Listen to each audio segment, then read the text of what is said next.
Right here. That, folks, is not a basketball play. That's not a basketball play. Look at that. I understand Sophie Cunningham doesn't want to make waves about this, called it a hard foul, whatever. That's not a basketball play. And Florida's Attorney General just said what millions of viewers were thinking. When you clothesline someone across the face with zero attempt at the ball, that's assault. Doesn't matter if it happens on a basketball court or in a Walmart parking lot. The law is the law. But here's what makes this situation explosive. This wasn't random violence. This was calculated, political, and everyone in that arena knew exactly why it happened. DiJonai Carrington, DiJonai Carrington, Natasha Cloud, J.C. Sheldon. I mean, we knew this game was going to become a clusterfuck. Excuse my language. Excuse my French. The game almost not about basketball at all. I mean, it's now the aftermath. You got DiJonai Carrington running her mouth. DiJonai Carrington making a post that one could construe as a threat. August 9th, 2025. Indiana Fever versus Chicago Sky. 8 minutes into the game, DiJonai Carrington gets her opportunity. Sophie Cunningham in transition, going up for a layup. Watch Carrington's arms, both hands extended. No play on the ball whatsoever. Just a direct clothesline to Sophie's face and neck. Sophie lands awkwardly on her leg. Could have been seriously injured. And Carrington's response? Gets ejected, walks to the locker room, and immediately posts white privilege in all caps, tagging the Indiana Fever's official account. Then she follows it up with another post. Just 3 numbers, 8 to 23. That's August 23rd. The next time these teams meet, former teammates Sydney Colson and Breonna Turner both liked the posts within minutes. Then the game goes on. And then DiJonai Carrington says, 8:23. 8:23. August 23rd. August 23rd. The next time the Chicago Sky and the Indiana Fever meet. And my question is, DiJonai Carrington, is that a threat? Are you threatening Sophie Cunningham? Are you threatening a player on the Indiana Fever? What are you doing? When you finally see the person who wants to protect women's sports. This was... Now here's the context everyone's deliberately ignoring. 2 weeks before this game, Sophie Cunningham made a statement. She said biological men should not be allowed to compete in women's sports. That's it. That's the entire statement. She didn't attack anyone personally. She didn't use slurs. She simply stated that women's sports should be for biological women. The response was immediate and vicious. Stephanie White, Sophie's own head coach, publicly disagreed with her. DiJonai Carrington called it ignorant and hateful. Natasha Cloud said Sophie was on the wrong side of history. And dozens of WNBA players changed their social media bios to include pride flags and trans rights messaging within 48 hours. Sophie Cunningham became public enemy number 1 in the WNBA. Not for cheating, not for dirty play, not for breaking team rules. For saying women's sports should be for women. One of the things about Nay is that she's going to play her butt off, man. She's going to compete. Nobody's going to go walking in for a layup. And so I don't oppose the hard foul. But I also don't think that she intentionally went for the net. One of the things... That's a joke. That's a joke. I don't think she intentionally... The dirtiest player in the league, not named Alyssa Thomas, by the way, also your girl that you defended, also part of that club. I don't think she intentionally, of course she did. She hates Sophie Cunningham. Let's be real. I said the H word, hate. Watch Stephanie White's response carefully. This is Sophie's head coach, the person who's supposed to have her players' backs no matter what. And listen to what she says about the clothesline. It was a hard play. I don't think she intentionally went for the head.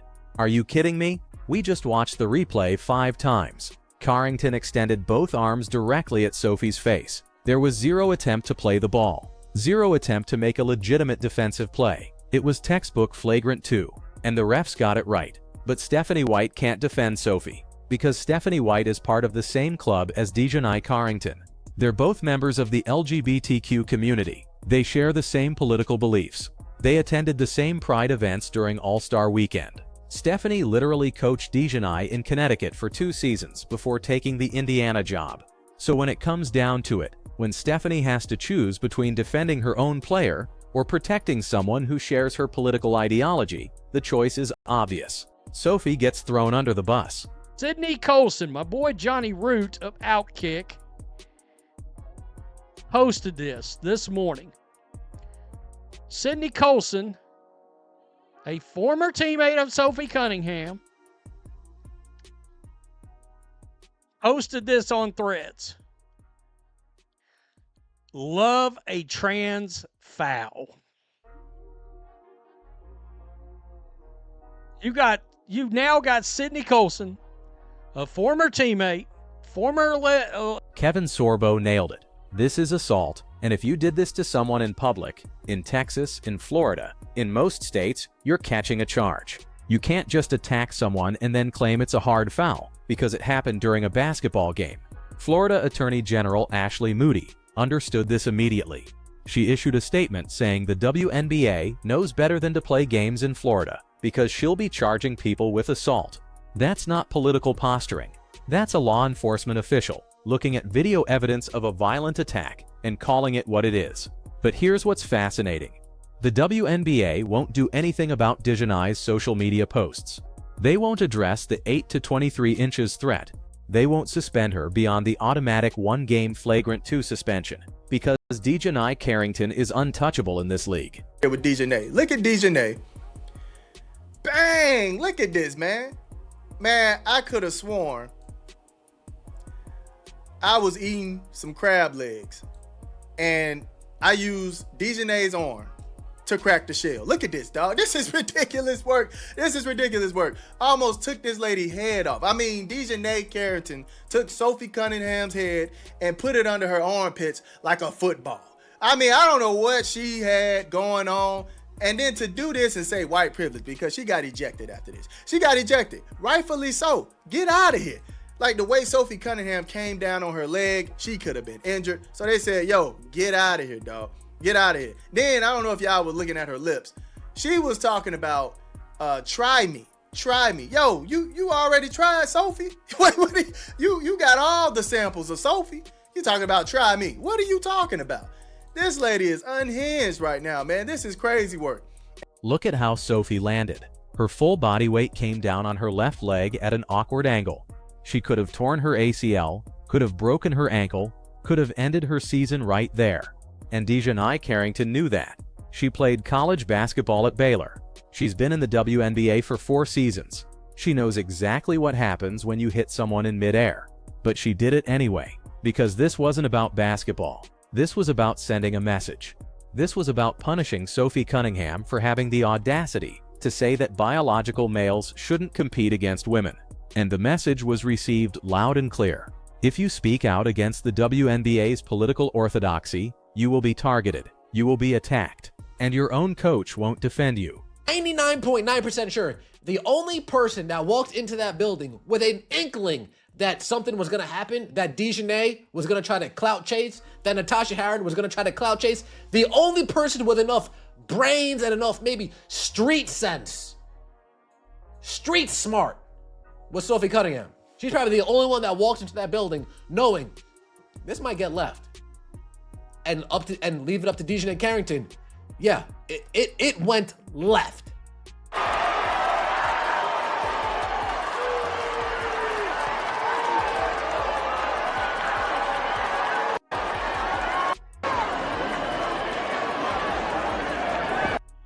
Now, I will say this. We're in Chicago. Riley Gaines destroyed DiJonai's white privilege defense in about 30 seconds. She pointed out the obvious. If Sophie Cunningham had clotheslined DiJonai Carrington and then posted black privilege on social media, Sophie would never play professional basketball again. She'd be suspended indefinitely. Sponsors would drop her, the media would destroy her. But DiJonai can post white privilege after violently attacking a white player, and the WNBA stays silent. ESPN stays silent. The The players' union stays silent.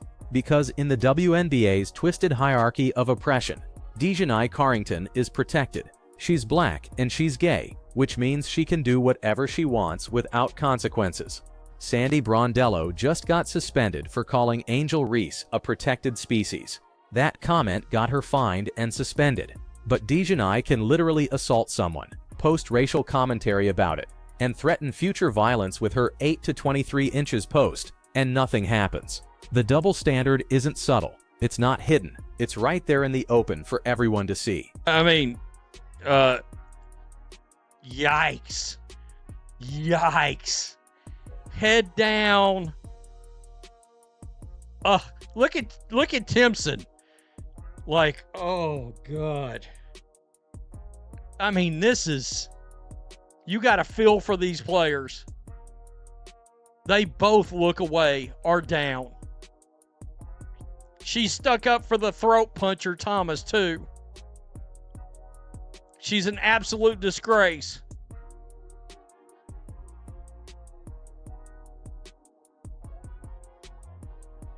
Here's what makes this situation even more problematic. Caitlin Clark also got a technical foul in this same game. For what? For bumping into a referee after being fouled by Natasha Cloud. Watch the replay. Caitlin gets hit, stumbles out of bounds, her momentum carries her into the official, and she immediately gets teed up. That technical foul means Caitlin is now one technical away from an automatic one-game suspension. And guess what game she'd miss? The next nationally televised game against the New York Liberty on ESPN. The biggest regular season game remaining on the schedule. The matchup between the league's two most popular teams. The referee who called that technical? A DEI hire who's been in the league for less than 2 seasons. Someone who clearly doesn't understand the difference between incidental contact and intentional disrespect. But the WNBA won't rescind that technical, even though they've rescinded 4 other technicals this season for other players. Caitlin Clark and Sophie Cunningham are the 2 biggest stars on the Indiana Fever. They're both straight, they're both white, they're both popular with mainstream audiences, and they're both being systematically targeted by players and officials who resent their success and their refusal to conform to the league's political demands. So let's synthesize what actually happened here, because the mainstream WNBA media is working overtime to obscure the truth. Sophie Cunningham made a statement defending women's sports, a statement that 70+% of Americans agree with, according to multiple polls. A statement that simply says biological males should not compete against biological females in athletic competition. That statement made her a target. Players across the league attacked her on social media. Her own coach publicly disagreed with her. And when the Indiana Fever played the Chicago Sky on August 9th, DiJonai Carrington saw her opportunity for revenge. 8 minutes into the game, Carrington clotheslined Sophie across the face and neck. No play on the ball. Just a direct violent attack that could have caused serious injury. Sophie landed awkwardly, could have torn her ACL, could have broken her ankle, but she got up immediately, ready to fight, because Sophie Cunningham doesn't back down from anyone. Carrington got ejected. Rightfully so. It was a textbook flagrant 2. But instead of showing remorse, instead of apologizing, Carrington went to the locker room and posted white privilege on social media, as if being ejected for violently attacking someone is somehow racial discrimination. Then she posted 8 to 23 inches with a smile emoji. That's the next time the Fever and Sky play. That's not analysis. That's not commentary. That's a threat. Wait until next time we see you. And multiple WNBA players liked that post, including Sydney Colson, who used to play for Indiana. Florida's Attorney General saw the video and issued a statement. She said the WNBA knows better than to play games in Florida because she'll be charging people with assault. Because that's what this was. Assault. Not a basketball play. Not a hard foul. Assault. But Stephanie White, Sophie's own head coach, defended Carrington. Said it was just a hard play. Said she doesn't think DiJonai intentionally went for the head, even though we can all watch the replay and see both of Carrington's arms extended directly at Sophie's face. Why would Stephanie White defend the player who just assaulted her own player? Because Stephanie and DiJonai are part of the same club. They share the same political beliefs. They attended the same Pride events. They have the same friends in the league. And when it comes down to choosing between defending Sophie or protecting someone in their political coalition, the choice is easy. This is the second time Stephanie White has done this.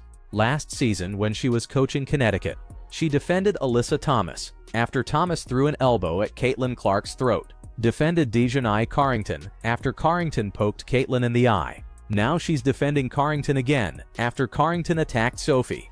The pattern is clear. Stephanie White will not defend her own players if those players are straight, white, and politically incorrect. She'll throw them under the bus every single time to maintain her standing in the WNBA's political hierarchy. And the league office? Kathy Engelbert? Complete silence. No statement condemning the violence. No additional suspension for Carrington beyond the automatic 1 game. No investigation into the 8 to 23 inches threat. No response to the white privilege post. Nothing. Because the WNBA has made a calculation. They've decided that appeasing the political activists in their league is more important than protecting their players. They've decided that maintaining ideological purity is more important than enforcing basic standards of conduct. Riley Gaines pointed out the obvious double standard. If Sophie had attacked DiJonai and then posted black privilege, Sophie would never play again. She'd be banned from the league. Sponsors would drop her. The media would destroy her reputation. But DiJonai can do the reverse, and the league stays silent. Sandy Brondello got suspended for calling Angel Reese a protected species.